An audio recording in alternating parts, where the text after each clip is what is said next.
So this is Node 2. This is a really cool module.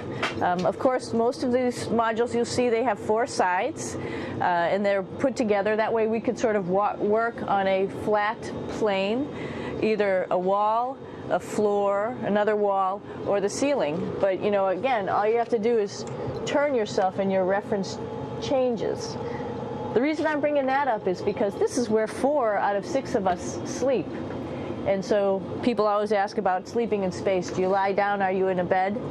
Not really, because it doesn't matter. You don't really have the sensation of lying down. You just sit in your sleeping bag. So here's one sleep station right here. I'm going in right now. You can follow me if you want. So I'm inside. It's sort of like a little phone booth, but it's pretty comfy. I've got a sleeping bag right here that we sleep in, so we don't have sort of like a little bit of a cover. We don't fly all over the place. But you know, you can sleep in any orientation. I have it sleeping, feeling like I'm standing up right now, but like you saw, I'm on the floor. But it doesn't matter if I turn over and I sleep upside down. I can't have it. I don't have any sensation in my head that tells me that I'm upside down, so it really doesn't matter. The sleep station is also like a little office. We've got a computer in here. As you can see, we've got a couple little toys. I've got some books.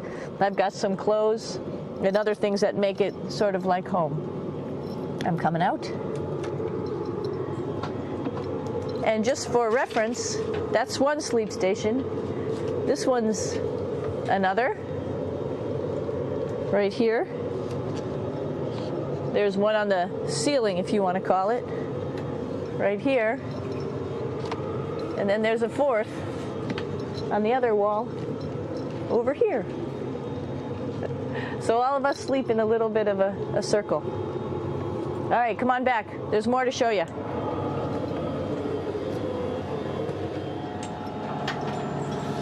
I know that there's some questions about how to use the bathroom and how do you actually live in space like normal, like at home. I mentioned real quickly about getting up in the morning and brushing your teeth and washing your face. Well, how do you do that? Well, here is the bathroom, essentially. You get up in the morning and we have a little kit, and it has all the essential things that you need, like your toothbrush and toothpaste and brush. See how much better the brush makes my hair look? I'm just joking. It still stands up straight. It doesn't matter where you are. It's always going to stand up straight while you're up in space. A lot of people ask about toothbrush and toothpaste. So, luckily enough, toothpaste, you can do it upside right this way, is sticky, and so it sticks to your toothbrush. No problem. Another cool thing is that water sticks to your toothbrush too. If you can see it, I'll have some water come out. The water is pretty neat up in space. It'll stick to your toothbrush and it will make a big bubble, and that's just by surface tension. And then you can drink it. So a lot of people ask about what do you do with the toothpaste after you brush your teeth.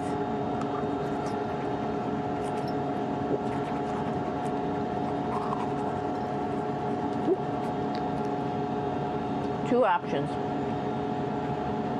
Swallow it, and it's sort of like mouthwash, but it tastes a little gross.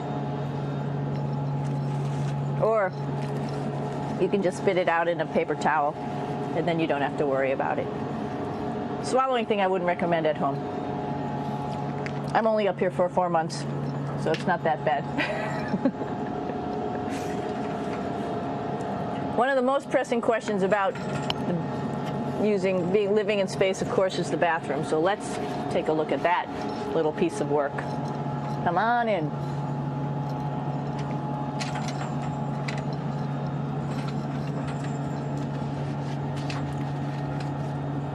Here we are at the throne. This is awesome. You might see the little, you might have noticed the little moon on the outside. This is our orbital outhouse right here.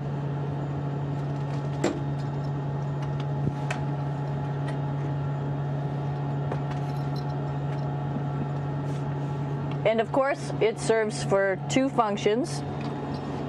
Number two, right here. I'll show you.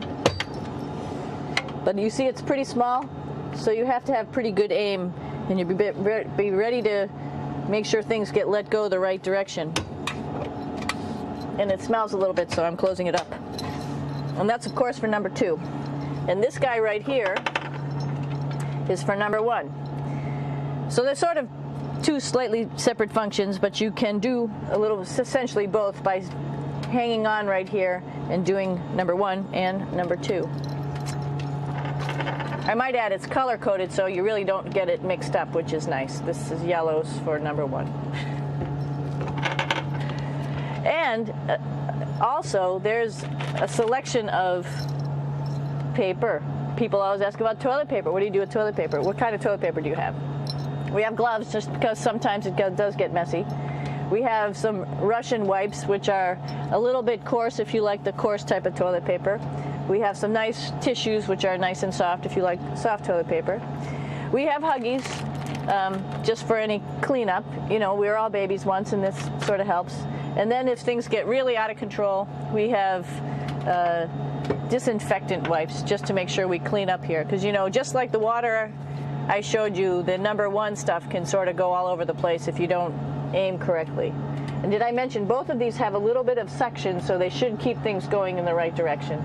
But like I said, sometimes things get a little out of control if you are out of control yourself flying around. So we have lots of protective stuff.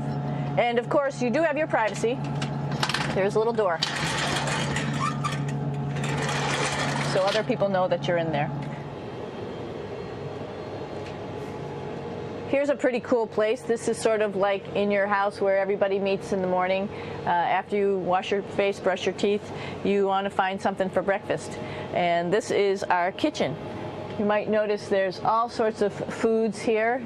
It's like opening the refrigerator. You got all your different stuff that you want to have: drinks, meats, eggs, vegetables, cereals, bread, snacks. And that's a good place. That's where you find all the candy. Side dishes, and then some little power bars just in case. So we have all this type of food. Some of it is dehydrated, and so we have to hydrate it, fill it up with water. Some of it is already made, and then all we have to do is heat it up. So something like this, I'm pulling out barbecued beef brisket. Pretty yummy. Not only is this food made in the U.S., but we also have food here from Japan. We've got Russian food. As you can see, all these red containers are filled with food that's from Russia. And then we get some of our specialty stuff, some things that we like, some of our favorite stuff that your family can send up. In fact, I like fluffernutters, and so I got sent up some fluff so I could make my fluffernutter with peanut butter. So you have a lot of food up here, no problems. Now, I want to say where we are. So right now, we're in the Japanese laboratory. It's one laboratory out of many here on the International Space Station. It's actually on the left-hand side. If I was International Space Station and I was flying through space like this, my left hand would be where the Japanese laboratory is.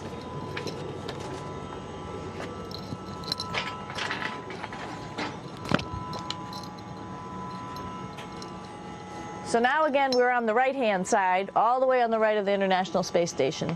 This is Columbus, the European module. It has science experiments all over. You could see it looks a little bit crowded. And here we do a lot of our medical experiments.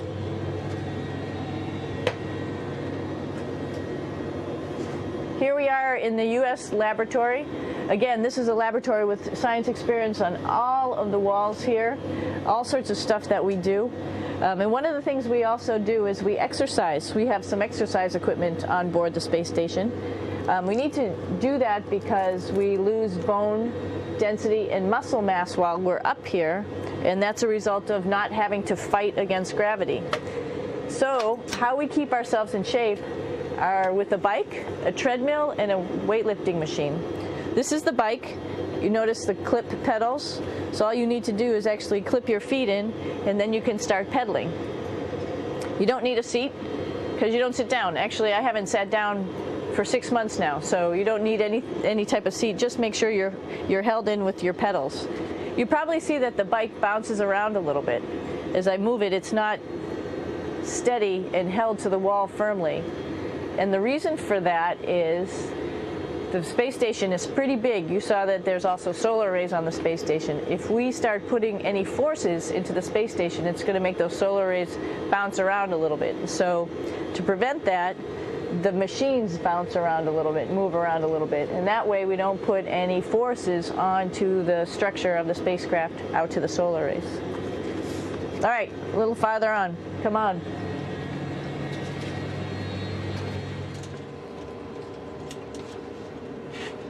I'm here with my two buddies in the airlock.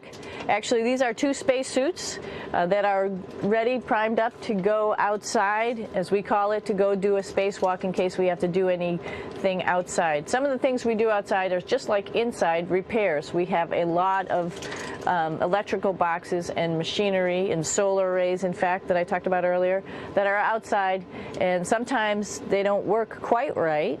Remember, space is really cold and really hot, and it's also the vacuum of space with no pressure, and so some of the equipment doesn't work well all the time. So we might have to go